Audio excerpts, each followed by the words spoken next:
I want to start by saying I've been stationed at Helix 4 for 11 cycles. 11 cycles. That's long enough to have watched 3 different species rotate through joint command. Long enough to have seen a Dravathi warrior weep because the cafeteria ran out of their mineral broth.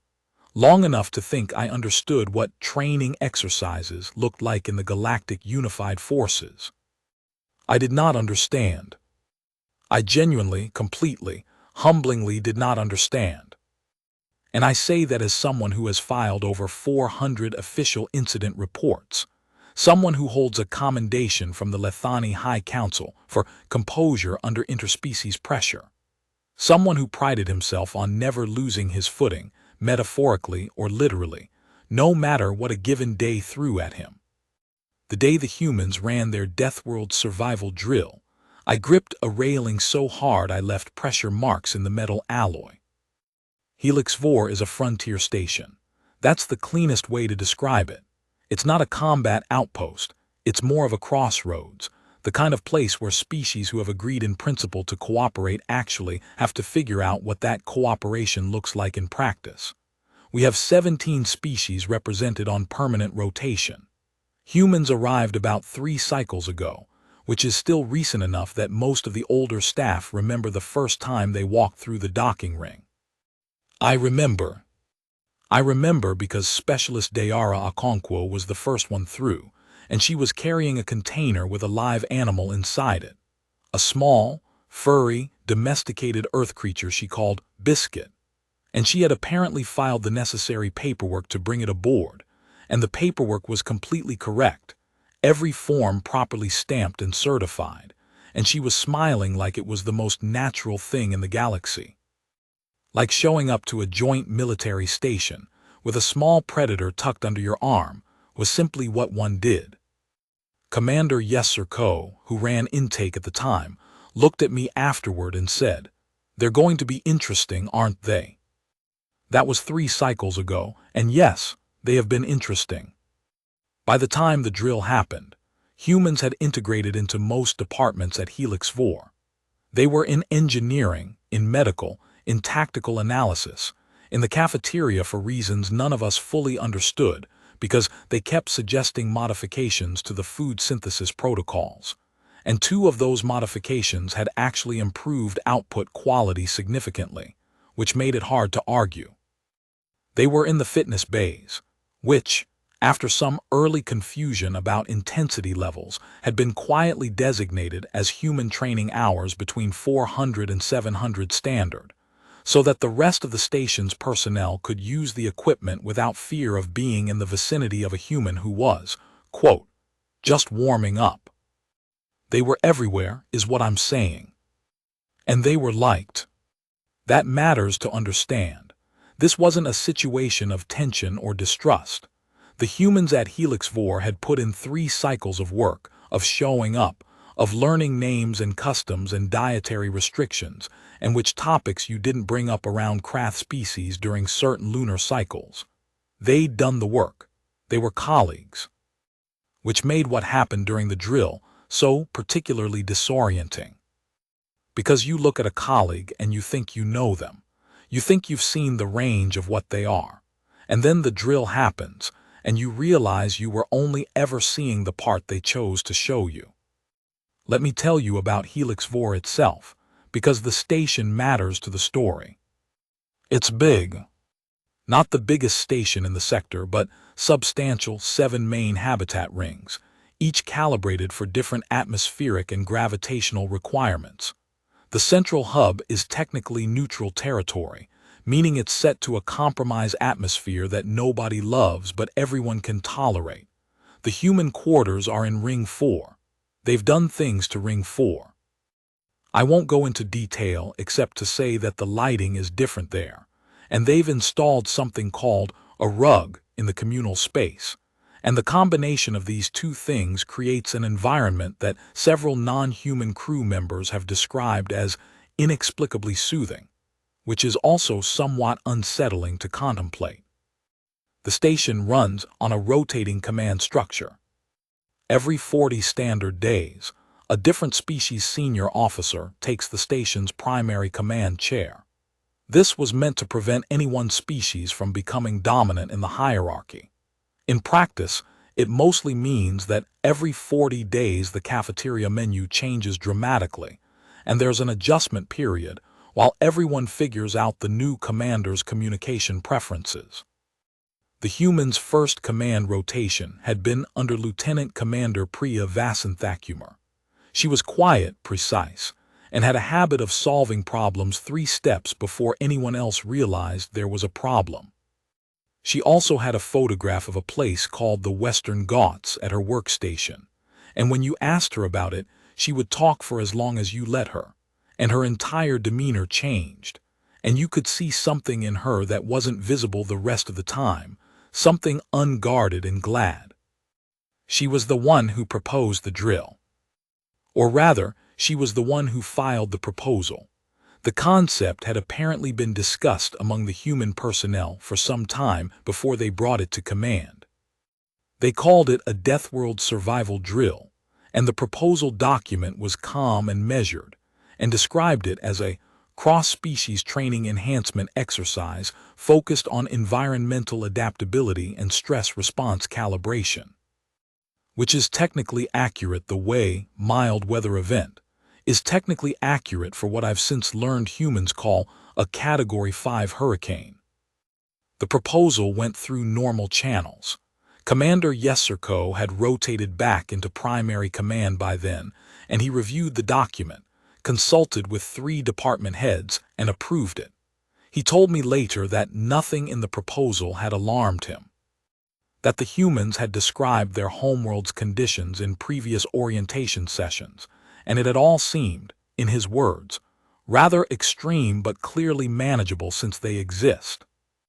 This is the kind of logic that seems reasonable right up until it doesn't. Approval was granted. The drill was scheduled. Standard notification went out to all station personnel. Mandatory participation for active duty crew, 12-hour notice, report to Simulation Bay 7 at 800. Nobody thought much about it. Simulation Bay 7 is one of the largest spaces on Helix 4. It's a full environment room. The walls, floor, and ceiling can all be adjusted to replicate different planetary conditions.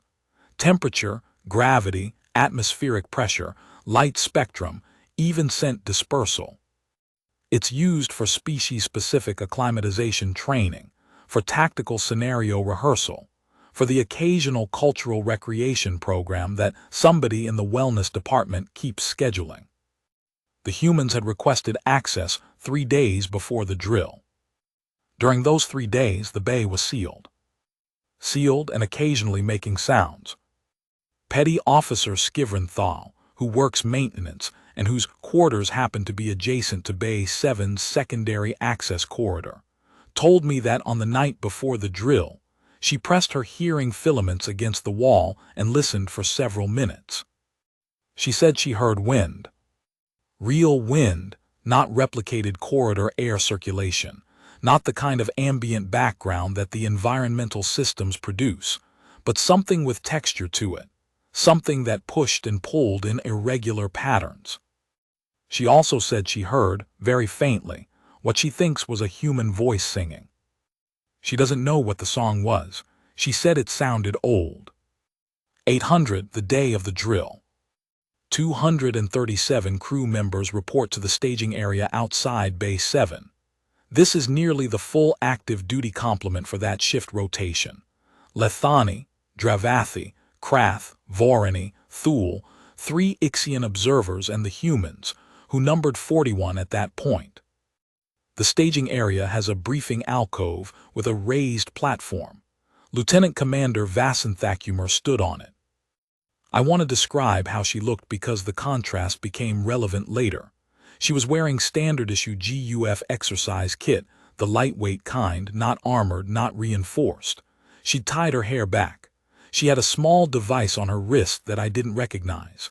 She looked, to be honest, unremarkable, pleasant, the way she always looked before morning briefings. She said, "Thank you all for being here. Today's drill is based on survival protocols developed on Earth. Specifically, they draw from training conditions in 6 different biome categories: temperate forest, coastal storm, high-altitude mountain, equatorial jungle, subarctic tundra, and active volcanic adjacency. She paused. We'll be spending approximately 40 minutes in each zone. Water and protein rations will be available, but only at challenge completion points. Medical staff is on standby outside the bay. If at any time you feel you cannot continue, say evac, and you'll be removed immediately. No record of early exit will go in your file. Another pause, a small one. We designed the drill so that it's completable. Every person in this room can get through it. You just need to want to. Subdirector Venora of the Thule contingent raised 3 of his upper appendages. What is the nature of the challenge completion points? Vasanthakumar smiled. You'll see. The bay doors opened. I should note that I was not scheduled to enter the bay myself. As a diplomatic observer, I was positioned in the monitoring station, a windowed room above Bay 7 with full sensor access and communication links to the medical team. My job was to observe and document. So what I'm about to describe is a combination of what I watched through the monitors and what people told me afterward, and what showed up in the sensor logs, and what I personally witnessed when the bay doors opened at 800 and the first wave of crew walked in. The temperature in the staging area was standard, 23 degrees standard, which roughly translates to comfortable for most species present. The bay doors were large, 3 meters high, 4 wide. When they opened, the staging area got colder. Not dramatically, not enough to cause alarm. Just colder. Like standing near a window in winter, someone told me later. They described the smell first. Several crew members, including Petty Officer Gorexial of the Dravathi, who has an extremely sensitive olfactory system, stopped walking at the threshold and just stood there. Gorexial later told me the smell was like nothing manufactured, like something that had been alive for a very long time and still was. Then the first group went through. Zone 1, Temperate Forest. Part 2, Zone 1, the forest. The monitors showed me a forest. I need to say that plainly because I wasn't prepared for it. I knew, intellectually, that Simulation Bay 7 could do full environmental replications. I had seen the specs. But seeing a forest on a display and understanding, viscerally, that 200 crew members were about to walk into a replicated patch of Earth wilderness are different things. It was a forest. Trees, real genetic replicas, apparently, grown from actual Earth samples that the human contingent had somehow obtained and spent 3 months cultivating in the agricultural bay, which explained some mysterious requisition orders that had confused the quartermaster. Trees rising maybe 9–10 meters, their canopies interlocking overhead, filtering the light into green-tinted shafts. The floor was covered in something called leaf litter, a layer of decomposed and decomposing organic matter that made a sound when you walked on it. That sound. Several crew members stopped when their feet hit it and just stared down. Gorexial crouched and pressed his sensory pads against the leaves and then stood up very quickly and did not look comfortable. It wasn't hostile. The forest wasn't threatening. It was just profoundly, completely, undeniably not artificial. And something in the biology of most species registers, not artificial, differently than artificial designed to look natural. Something in the limbic architecture, whatever form the limbic architecture takes for a given species, sits up and pays attention. The temperature in Zone 1 was 12 degrees standard, humid. The light was the greenish gold of mid-morning in a forest with a yellow sun. There were sounds.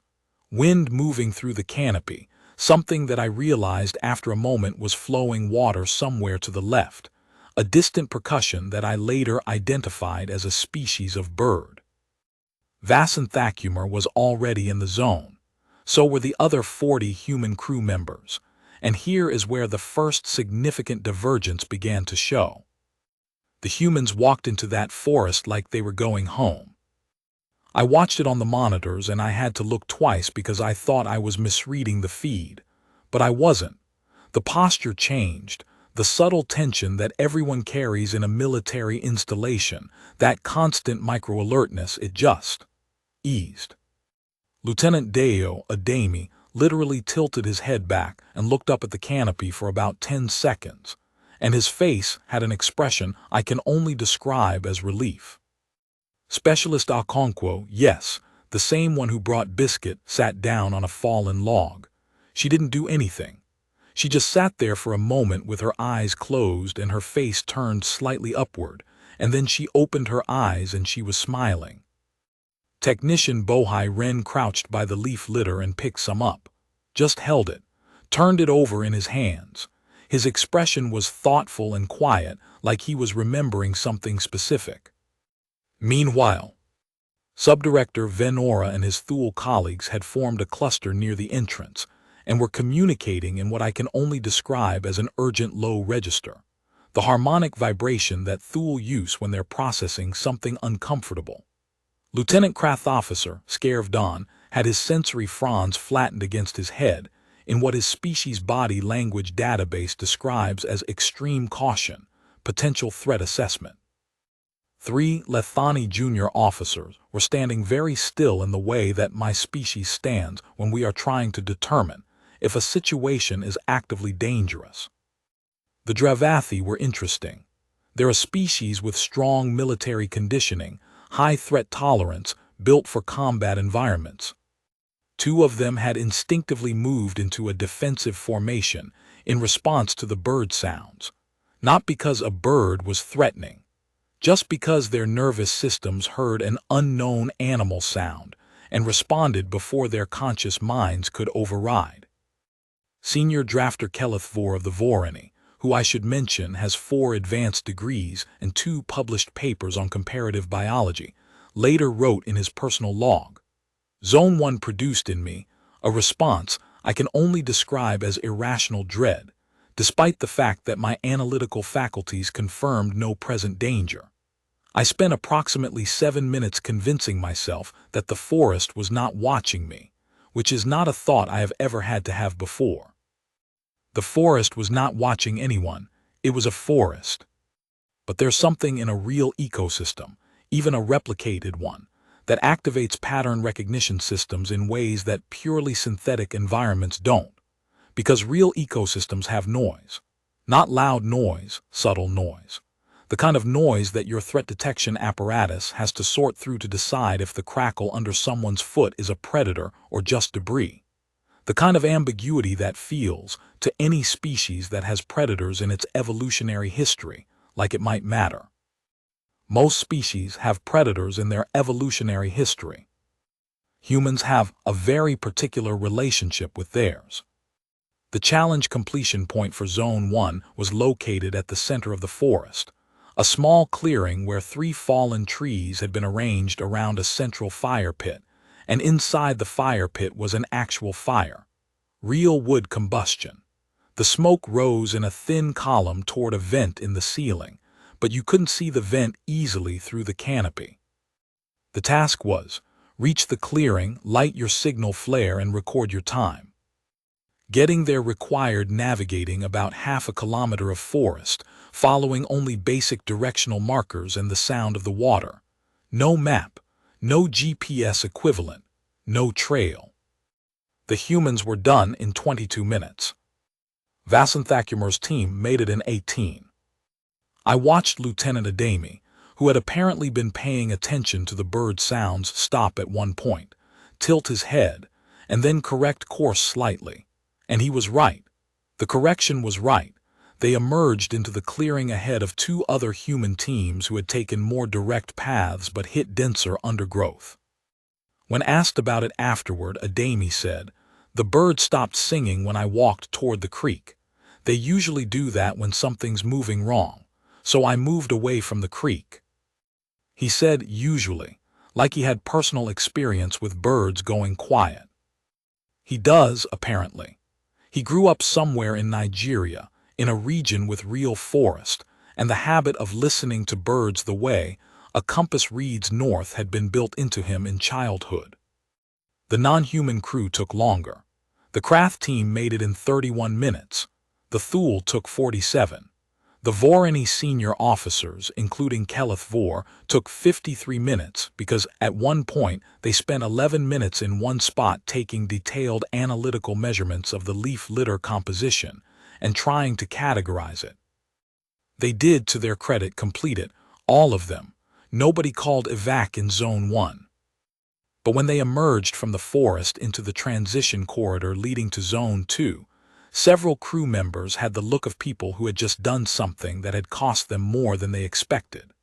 And the humans were already eating their protein rations and talking about the light quality in the canopy and whether the bird replica was modeled on a real species. It was. Specialist Miriam Goldstein, who turned out to have grown up near a nature preserve, identified it as a wood thrush.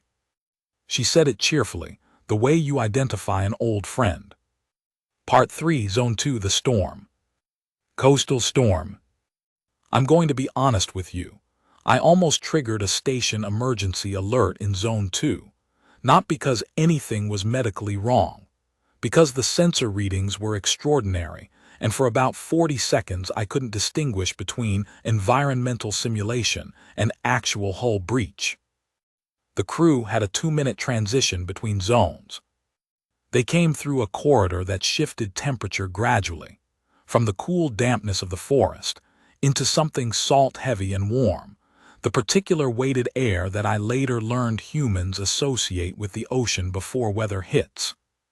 Then the bay doors opened. The wind hit first, not a gentle breeze, a lateral force that physically displaced several crew members half a step to the side. The Lethani are slender-framed. 3 of our junior officers stumbled. Scarve Don of the Krath flattened his fronds completely and braced. The sky, if you can call the bay ceiling a sky, was dark gray-green, the specific bruised color that apparently means something very particular in Earth weather systems. The simulation had a horizon, achieved through careful projection mapping, a flat gray line in the distance where the color of sea met the color of sky. The sea, there was simulated ocean, not swimmable depth. The sea was a shallow basin about 40 meters across and maybe 1.5 meters deep, but the wave generation system was full-scale operational, and the waves were not gentle. 3 feet, the humans later said, 6 feet during the peak sequence. There was sea spray that reached the platform areas, genuine misting that hit your face with salt. And then the sound. Nothing in my 11 cycles at Helix Vor has prepared me for the sound of a replicated coastal storm. It's not one sound. It's a composition. Wind at multiple frequencies, the low bass moan that you feel in your chest, the higher whistle through whatever geometric features the environment provides, the crashing percussion of waves on the simulated rocky shoreline. And underneath it, random and arrhythmic and deeply wrong to most sensory systems, the shifting roar of water that doesn't follow any predictable pattern. Venora of the Thule later told me that the sound alone was what got to his people. Thule auditory processing is highly sophisticated. They perceive a much wider range of frequencies than most species, and the storm at full audio output was, for them, the closest thing to auditory chaos I have ever experienced in a context that was not an active battlefield. He said this calmly, in retrospect. At the time, I'm told he was doing something with his secondary membranes, that is the Thule equivalent of putting your hands over your ears. The task in Zone 2, reach the supply beacon activated by the storm system blinking at the far end of the wave basin along the simulated rocky shore, retrieve the code it broadcasts, return to starting position. Simple enough on paper. In execution, it required crossing 2 elevated walkways above the wave basin, walkways that were wet, that moved slightly. The simulation included vibration protocols, and that had wind shear conditions that the humans had apparently calculated at approximately 65 kilometers per hour sustained with gusts to 90. Vasanthacumer had told everyone in the briefing, "These conditions are equivalent to a Category 2 tropical storm on Earth, dangerous but survivable with proper movement technique. Keep low, move slow, don't fight the wind." She said this like it was information that would make sense to the people hearing it. The craft team went first. They're a proud species, strong, excellent reflexes. Scarvdon led them to the first elevated walkway and got 3 steps onto it before a gust hit and he grabbed the safety railing with both hands and stopped moving. I could see him from the monitors. He was completely still. The wind was pulling at his fronds, at his equipment, at the fabric of his suit. He was processing. After about 20 seconds he took another step, very carefully. He made it across. His team followed in the same careful, planted, deliberate way. It took them 11 minutes. The humans crossed in 3. But that's not the remarkable part. The remarkable part is how they crossed, because they didn't look careful, they looked comfortable. Lieutenant Adami was actually, and I want to be clear that the sensors confirmed this, it's in the log, actually leaning into the gusts, not bracing against them. Leaning in, adjusting his center of gravity, using the wind's own force to maintain stability in a way that looked almost like the wind was cooperating with him. He got halfway across the first walkway and a major gust hit, and he stepped sideways into it, feet wide, and grinned. He grinned at the storm. Specialist Chen Weilin, who is perhaps 160 centimeters tall and cannot weigh much by any species standard, crossed both walkways at a speed that the sensors clocked as slightly faster than her normal walking pace, which made no mechanical sense to me until she explained afterward that she'd grown up on a coastal province of China and spent her summers messing around on the water since she was about 6 years old. And her body had 30 years of calibration data for moving in wind. They retrieved the beacon codes. They came back. Several of them, coming back, paused on the walkway in the middle of the gusts and just stood there for a moment, looking out at the simulated ocean. Technician Ren, who I'd watched earlier picking up leaves in the forest, stood on the walkway in 65 kilometers per hour wind with sea spray hitting his face, and he closed his eyes for just a moment, not long, maybe 3 seconds, and then opened them and kept moving. Later I asked him about those 3 seconds. He said, "My grandmother was from Shandong. She talked about the Yellow Sea a lot. I was just thinking about her." He said it simply, not dramatically, like it was just the most natural thing in the world to think about your grandmother while standing in a simulated storm. The Thule had the worst time in Zone 2. 3 of the 7 Thule crew members called evac. This was the first evac of the drill, and I should note that the protocol was handled with complete professionalism. Vasanthacumer had been clear that evac carried no negative consequence, and the medical team received the 3 Thule immediately with full dignity protocols. When I spoke to Venora afterward, he wasn't defensive about it. He said, matter-of-factly, the Thule evolved on a world with very stable atmospheric conditions. Variable high-frequency sound stimulation is not something our nervous systems process well in sustained doses. We are not built for storms. He paused. I am now curious to know what the Thule homeworld would do to a human. It's a fair question. I don't have the answer. Part 4, Zone 3, the mountain. Between Zone 2 and Zone 3 there was a longer transition corridor, 5 minutes. The air in the corridor dried out. The temperature dropped. By the end of the corridor, you could see your breath. Zone 3 was a high-altitude mountain environment. The gravity in Bay 7 had been modulated to 0.78 standard, lighter than Helix 4's normal pull, which the briefing document had explained was to replicate a high-altitude environment's interaction with normal Earth gravity. But the oxygen content had also been reduced. Not dangerously. The humans had been careful about that, but noticeably. Most species present were accustomed to atmospheric oxygen around 22–23%. Zone 3 ran at 16.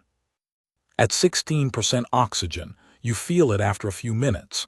Nothing dramatic, just a slight heaviness in the breathing, a mild reduction in immediate cognitive speed, the feeling that your body is working slightly harder than it should be. The Vorani, who have highly efficient respiratory systems, barely noticed. The Dravathi, who breathe differently, had prepared by discussing the briefing document in detail, and had brought personal atmospheric supplements which they were entirely within their rights to use. The mountain itself was spectacular. I don't use that word easily. But the replicated peaks, rendered in the projection system, went up into simulated altitude haze, and the foreground was rock, real rock texture on the floor plating with a coating that made it feel like scree when you stepped on it. And the temperature was -8 standard, and there was wind, but thinner wind than Zone 2, drier, the kind of cold that doesn't feel wet, it feels cutting. The challenge point was a shelter halfway up a simulated slope, a pre-built emergency camp. The task: reach the shelter, make it operational, several systems had been deliberately disabled, and signal from it. Navigation was the problem. The mountain had limited visibility, not fog exactly, more like altitude haze that the projection system maintained at about 40 meters of clear sight. Beyond 40 meters, shapes became uncertain. You could see the slope. You could see the sky, brilliant blue, the high-altitude blue that apparently looks different from mountain peaks than from sea level, but you couldn't see the shelter until you were almost on top of it. And the slope had false paths, draws and gullies that seemed to lead upward and then terminated at impassable rock faces, requiring backtrekking. Senior drafter Keleth Vor of the Vorani, who had made detailed notes about the leaf litter, now made detailed notes about the rock types. He was, I think, having a better time by Zone 3. Analysis helped him. He identified 3 false paths correctly by examining the geological features of the surrounding terrain, and his team reached the shelter relatively efficiently. The Krath team arrived first among the non-human groups. Skervdon had apparently done what Adami had done in the forest, paid attention to the wind direction, and used it as a consistent reference marker. Good instinct, and I noticed that he seemed more settled in Zone 3 than he had been in the storm. The cutting cold and the thin air were manageable for him in a way that the storm's auditory chaos hadn't been. The humans, again, were fast, but again it wasn't just the speed, it was the way they moved. Vasanthakumar's team reached the shelter in 16 minutes. She later told me she'd been navigating by the angle of the simulated sun combined with terrain topology, the way someone would in a real mountain environment where your instruments might fail. You always have the sun and the slope, she said. Everything else is extra. But the truly strange thing about Zone 3, the thing that all the non-human crew referenced in their post-drill reports, was what happened once the shelter was reached. Because the shelter was cold, 8 degrees below standard, and the systems that needed to be made operational included a heating unit and a communications array and a water filtration setup. And the 41 human crew members who had entered the mountain zone operated those systems with the fluency of people who had done this before. Specifically, in a real mountain in real cold, not in a simulation. Specialist Goldstein, the one who identified the bird, it turned out she had climbed several peaks on Earth, real ones. She had a particular scar along her left forearm from a crampon incident on something called Denali. She went through that shelter's systems like she was reading a list she'd memorized years ago. Heated water, checked insulation, cleared the vent, calibrated the communications array with her eyes half closed, fingers moving with a certainty that came from muscle memory. Technician Wren did not have mountaineering experience, but he'd grown up in cold northern winters, real ones, and the fundamentals of managing warmth and shelter were in him the way walking is, something learned so early that the learning itself has disappeared. And when all the systems were operational and the shelter was warm and the communication signal was out, Several of the humans sat down inside the shelter in the thin-aired, cold mountain quiet, and a few of them talked in low voices, and at least two of them looked out the simulated shelter window at the projected peaks and the high blue sky, and their expressions were difficult to describe. It was not happiness exactly, not relief, something quieter, something that looked to me at least like recognition. Like they were seeing something they had always known, but had not seen in a long time. Part 5, Zone 4, The Jungle.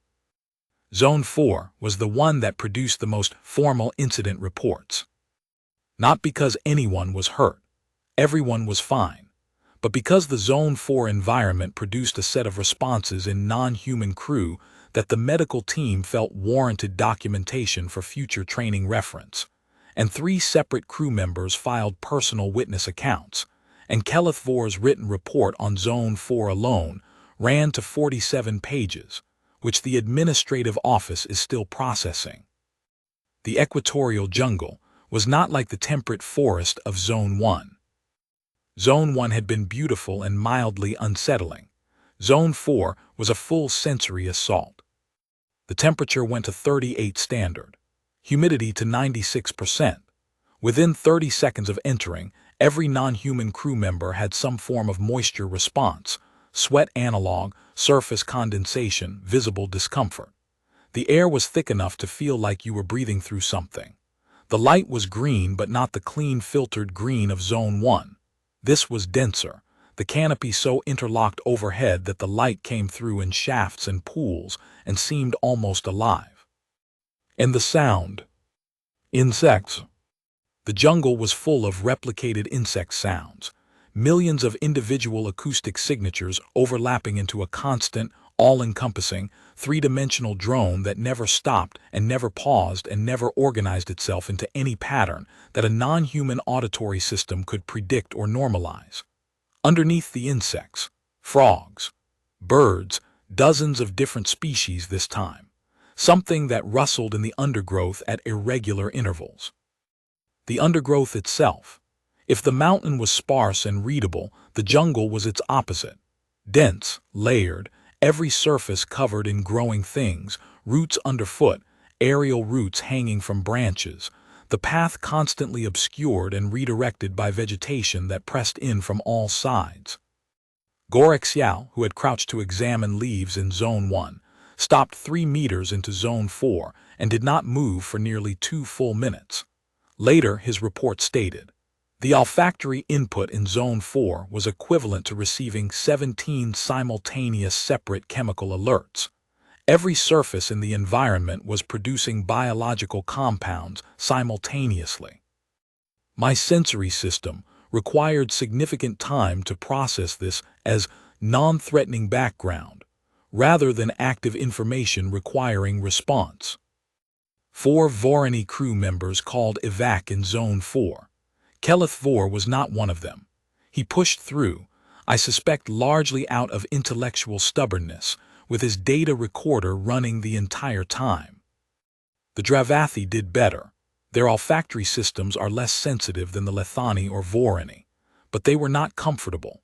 Skervdon later told me that the jungle was the zone where he found himself, involuntarily, running low-level threat assessment protocols continuously, the way you would in an active combat environment.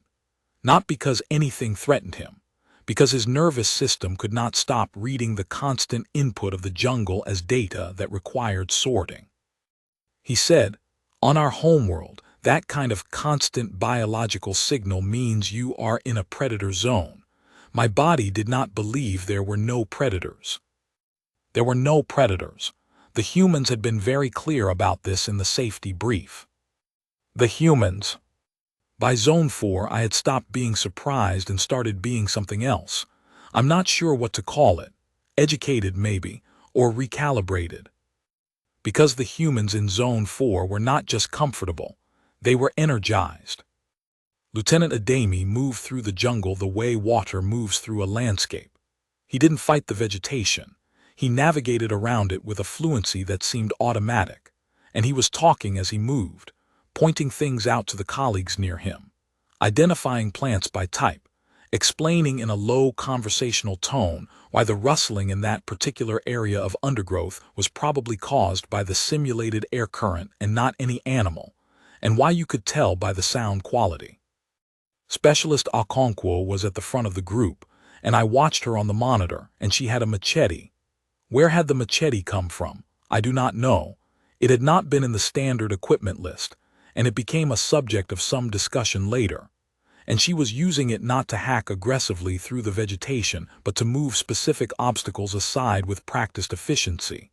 And she was singing, quietly, something in a language I didn't recognize.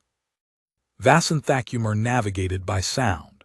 The challenge point in Zone 4 was a water source, a real freshwater stream with actual flow, and she moved through the jungle by listening for it, by the changes in humidity her skin registered, by small indicators that added up to a direction.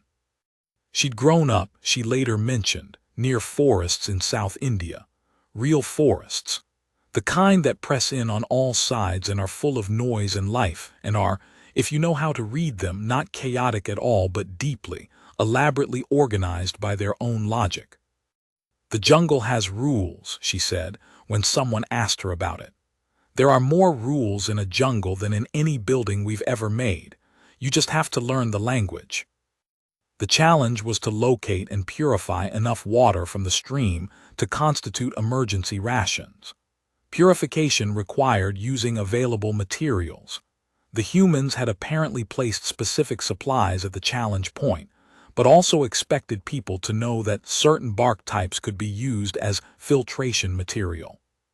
Keleth Vor, to his great credit, correctly identified the filtration bark based on his pre-drill biological study of the species list. He was the only non-human who completed the challenge without assistance. Everyone else who completed it did so with some form of guidance, either from posted instruction cards or from human crew members who simply showed them. The humans who showed them were patient. That's the thing I keep coming back to. Nobody made anyone feel inadequate. Adami held a water purification demonstration in the middle of the jungle for 6 non-human crew members who clustered around him watching, and he did it the way a teacher does it, unhurried, explaining each step, waiting for questions. Goldstein took a different group to the filtration bark and let them do the process themselves while she observed. They were not showing off, they were teaching. Part 6, Zone 5, the Tundra. The transition to Zone 5 was the longest corridor yet. 7 minutes. The temperature dropped during that walk from the wet heat of the jungle to something cold enough that you could feel it even through standard GUF exercise kit. Subarctic tundra. -22 standard. Wind chill that brought effective temperature to somewhere around -35. The landscape. Flat. The flatness of a place where every vertical feature has been worn smooth by geologic time, with low ground cover, patches of ice, and a sky that was the white-gray of high-latitude winter. The light was different in Zone 5. The angle of the simulated sun was low, close to the horizon even at midday, and it gave everything a quality I can only describe as stretched. Like the light was covering too much horizontal distance to have any vertical authority. Like the sky was a ceiling that had been pushed very far up and left everybody very small under it. The silence was the worst part. Every zone up to this point had been full of sound. The forest, the storm, the mountain wind, the jungle choir. Zone 5 was close to quiet. Not absolute quiet, there was wind, the hiss of snow particles moving across the ice surface, occasional creaks from the ice layer, but it was quiet in the way that makes the sounds you do hear feel significant, deliberate. Each sound given space to exist.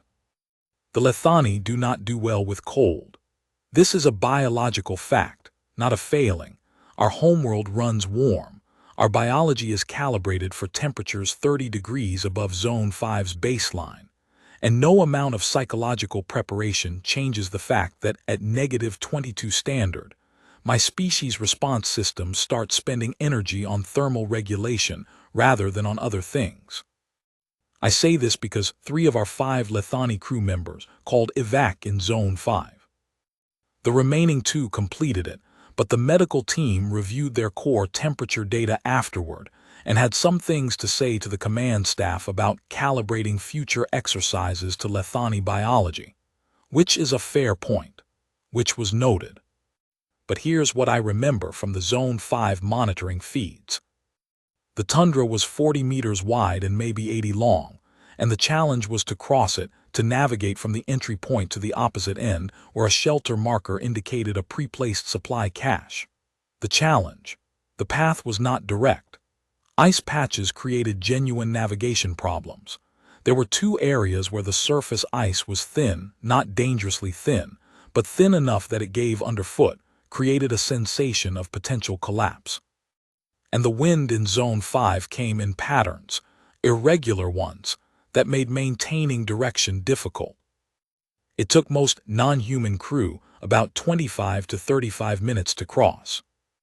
One human did it in 9. His name was Petty Officer Ilya Voronov. He was from a region of Russia called Siberia, not near Siberia from it. He had grown up in it.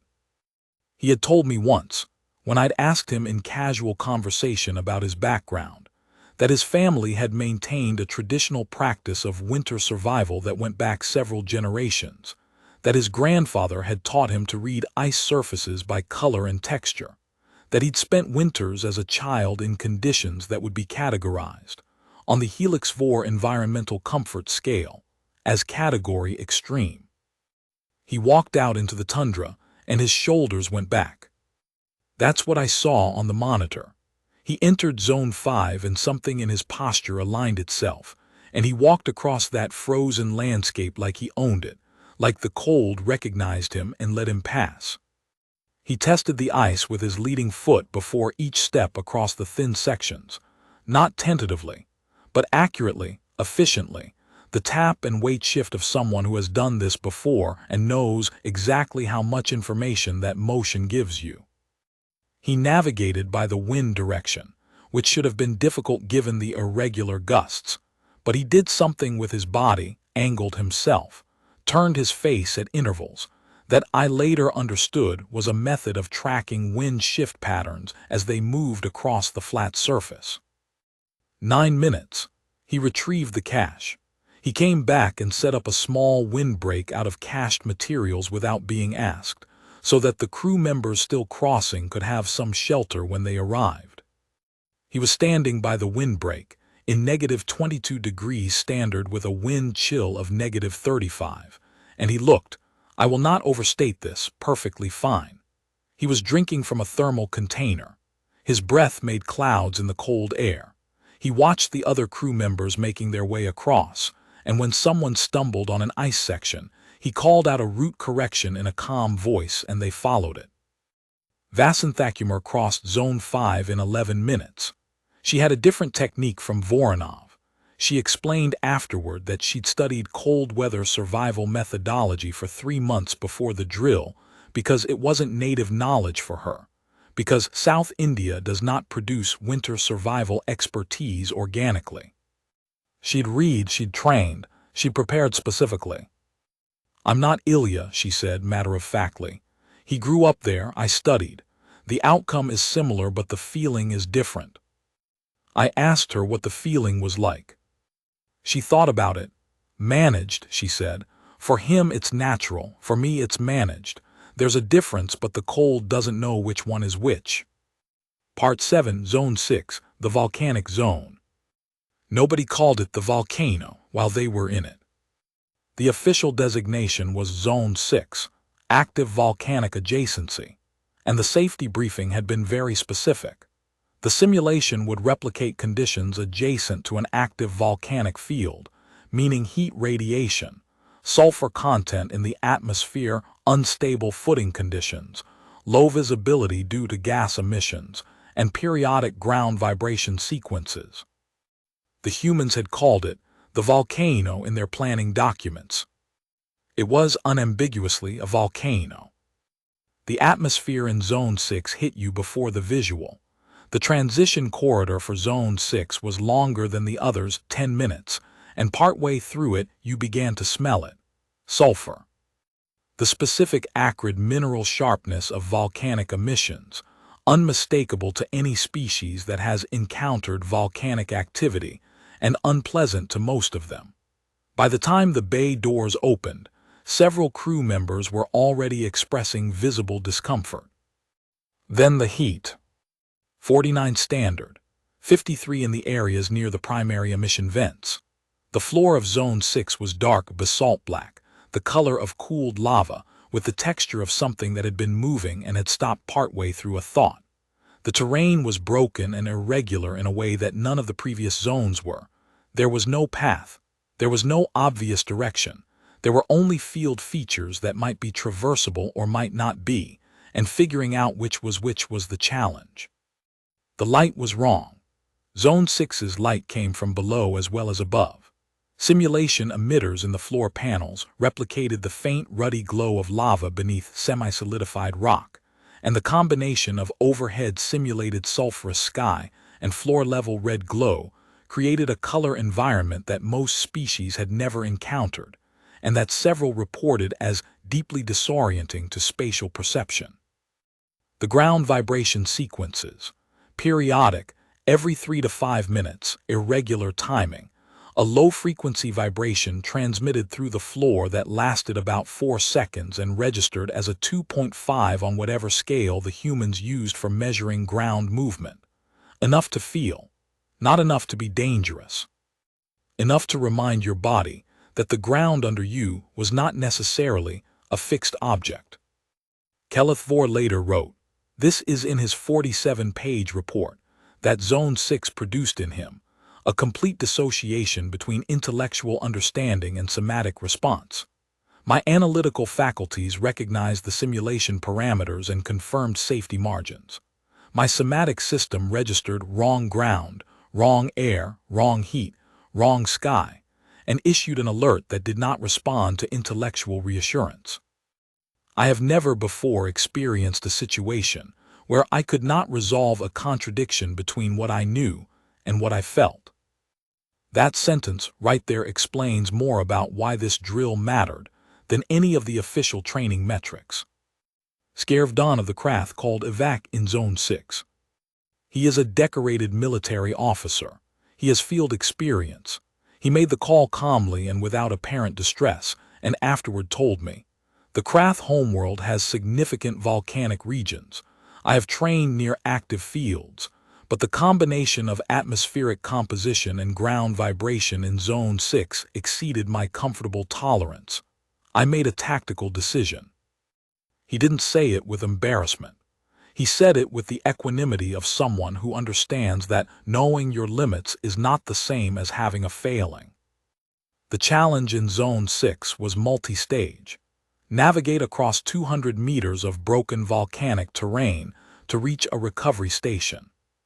At the recovery station, activate an emergency beacon using physical manipulation while wearing thermal protection gloves, meaning your fine motor control was reduced. Then carry a simulated emergency supply load 12 kilograms back across the terrain to the starting point. In that heat, in that smell, on that ground. The humans did not do Zone 6 carelessly. I want to be clear about that. Zone 6 was the one where I saw them visibly working. Adami was sweating heavily within minutes. The humans thermoregulate through sweating, which means their bodies were running their emergency cooling systems. Several of them were breathing through cloth coverings they'd brought specifically for sulfur-heavy environments. Voronov, who had been so at home in the tundra, was visibly less at home here. He wasn't accustomed to heat, and he worked harder than some others. But they worked. That's the word. Worked. They moved through Zone 6 with the deliberate, focused, one-step-at-a-time attention of people who understood they were in a real challenge, who had stopped being comfortable and were now being something else, methodical, professional, operating at the edge of their envelope and knowing it. Vasanthakumar crossed the volcanic terrain with her eyes continuously moving surface to horizon, surface to foot placement, checking and checking and checking. She navigated by process, by systematic elimination of impassable routes, by the micro-topography of the basalt. She reached the recovery station and put on the thermal gloves and worked the beacon with her fingers, which were clumsy in the gloves, and she had to retry twice, and she didn't rush. She just tried again with patience. She picked up the 12 kilograms. She came back. Coming back across Zone 6 with 12 additional kilograms was harder. I could see it. Her stride was shorter. She was choosing routes with lower step height where possible. The ground vibration hit twice on her return crossing, and each time she planted her feet and waited it out and then kept moving. She made it back. She set the load down and turned to help the next person, who was navigating the return crossing. Technician Ren made it across. Specialist Chen Weilin made it across. Goldstein made it across. Okonkwo made it across. And at some point she had lost the machete. It had apparently been left in the jungle, which is a story in itself, and was managing the terrain without any tools at all. 33 of the 41 humans completed Zone 6. 8 called evac at various points, most of them in the second half of the return crossing. No shame in it. The medical team received all 8, and the post-drill evaluation confirmed that the decisions to call evac were appropriate and timely. 33 out of 41 completed all 6 zones. From the non-human crew of 196, 27 completed all 6 zones. Part 8 after the drill. It was 13:47 Standard Time when the last crew member exited Zone 6. The drill had begun at 800. It had run 5 hours and 47 minutes. The staging area outside Bay 7 when the doors opened was full of people sitting down, not in neat rows, just wherever there was space. The Thule who had evased were already there, recovered, wrapped in thermal adjustment wraps. The Vorani who had evased were there, looking thoughtful. Medical staff moved through the space quietly, checking temperatures and hydration levels. The humans came out last mostly. The ones who'd finished Zone 6 came out in 1s and 2s over about 20 minutes, and they looked tired, genuinely tired, the muscular tiredness of physical effort, sweaty and salt-stained from the coastal storm zone, hair tangled from 5 different kinds of weather. Several of them sat down on the floor immediately upon exiting. 1 or 2 lay down completely.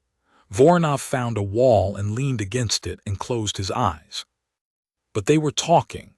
Even lying down, they were talking among themselves, back to colleagues who'd called evac, asking how people were, comparing experiences, laughing at specific moments. I heard Goldstein say something to Adami about the bird in Zone 1. He said something back and she laughed, a real laugh, the kind that comes up without trying. I heard Okonkwo tell Chen Weilin something about the jungle that I didn't quite catch. But Chen Weilin's response was an emphatic affirmative, and they clasped hands briefly. Vasan Thakumar was one of the last to exit. She came through the bay doors and someone handed her water and she drank it and stood there for a moment looking at the assembled group. The 237 people who had spent the last 6 hours in 6 biomes, everyone sitting or standing or leaning. Everyone that particular shade of spent that comes after something genuinely hard, and she looked, I thought, satisfied. Not proud exactly. Satisfied. The way someone looks when something they worked very hard on did what it was supposed to do. She looked at the humans sitting on the floor talking about birds and storms, and she looked at Keleth Vor, who was already writing notes, and at the Thule officers who were discussing Zone 2 in harmonic low register, and at Skervdon who was sitting very still with an expression I couldn't read, and her face was. Actually, I don't know how to describe her face. I've thought about it since. It was something that people from Earth probably understand and I probably don't, not fully. It was the look of someone who knows exactly what they are and has just, for a few hours, shown it. The debrief happened 2 hours later in the main briefing chamber.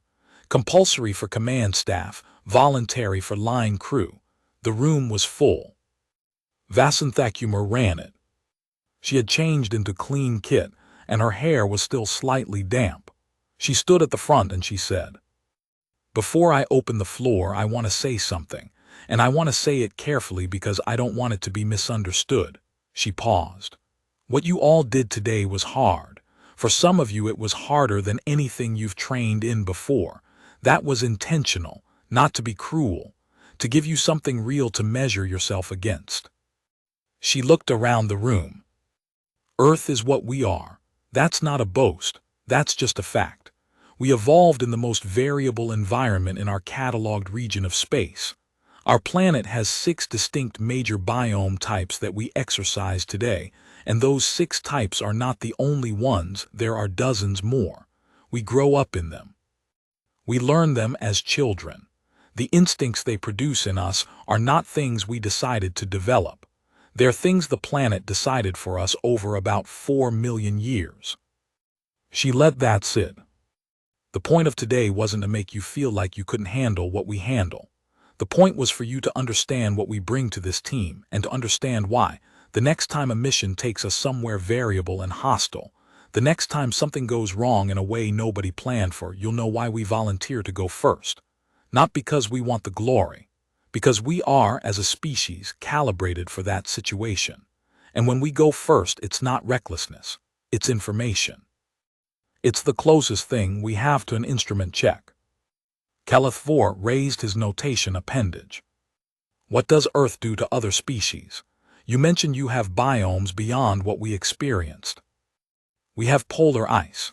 We have deep desert temperatures above 50 standard, essentially zero humidity, months without water.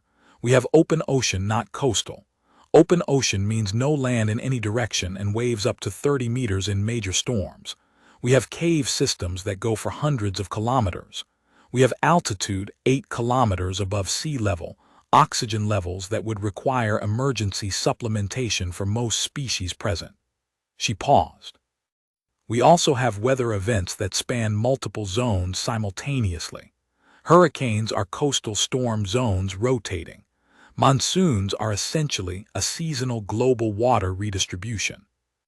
A blizzard in a mountain zone can run for multiple days." Calith-4 was writing rapidly. "We take the children outside in these things," she said. "That's the part that's hard to explain. We don't shelter them completely from the environment. They learn it young. The planet teaches them." She thought for a moment. "Earth teaches everyone who lives there. The ones who survive long enough to leave carry that education in them." Silence in the room. Then Venora of the Thule, who had not spoken yet, said, "I want to note something for the record. My people called evac in Zone 2. I do not consider this a failure." He looked at Vasanthakumar. "I consider it information. Information about the limits of my species' calibration, yes, but also information about yours. Because I watched Lieutenant Adami smile at the storm. I watched Specialist Okonkwo sing in the jungle. I watched Petty Officer Voronov cross the tundra like he was crossing a familiar room." He paused, and when a Thule pauses, all 7 of his sensing organs orient toward the center of attention. "I want to understand what that is, not just cognitively. I want to understand what it feels like to be calibrated for something difficult. To recognize danger and have your body say yes to it instead of no." Nobody spoke for a moment. Then Adami from somewhere in the middle of the room said, "It doesn't always say yes. That's the thing. It said yes today because we controlled the environment and we knew everyone was safe. In a real emergency, in a real storm, the body doesn't say yes. It says very loudly that this is a problem." He leaned forward.